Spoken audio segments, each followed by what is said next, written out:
네, 내년도 예산안 처리 법정 시한이 엿새 앞으로 다가온 오늘 야당들이 예산안 심사를 거부하기로 했습니다. 정부가 최근 유류세를 인하하면서 내년에 4조 원의 세수가 부족해졌는데 아무 대책을 내놓지 않고 있는 점을 문제 삼았는데요. 국회 취재기자 연결해서 자세한 소식 들어보겠습니다. 자, 이동경 기자, 예산 심사가 중단이 됐다고요?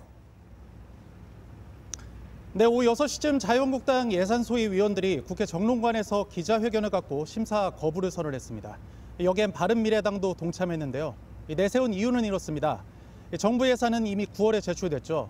그런데 최근 유류세를 인하해 내년 세금이 4조 원 덜 거치게 됐습니다. 들어올 돈에 맞춰서 쓸 곳을 정해야 하니까 당초 예산안에서 지출을 줄이거나 아니면 수입을 늘릴 방법을 찾아야겠죠. 이 대책을 정부가 오늘까지 내기로 했는데 이걸 안 갖고 와서 예산 심사를 할 수 없다는 게 야당 입장입니다. 네, 틀린 말은 아닌 것 같은데 그 이유가 전부는 아니겠죠. 네, 일단 야당 지적에 대해선 정부도 죄송하다고 했습니다. 예산안 제출 때보다 경기가 안 좋아서 유류세를 인하할 수밖에 없었던 점을 이해해달라. 그리고 종부세법 등 논의 중인 세법이 통과되면 정확한 세수가 나오니까 좀 기다려달라, 이런 입장을 밝혔습니다. 하지만 이런 논란은 표면적인 것이고 결국은 일자리 예산과 남북 경협 사업을 둘러싼 여야 간 이견이 핵심인 것 같습니다.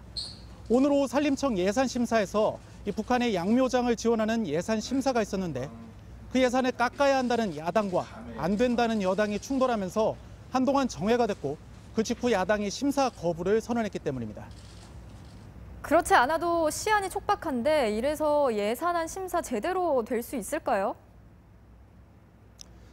네, 사실 예산 심사가 시작되고 지난 닷새 동안 이런 충돌 계속 반복됐습니다.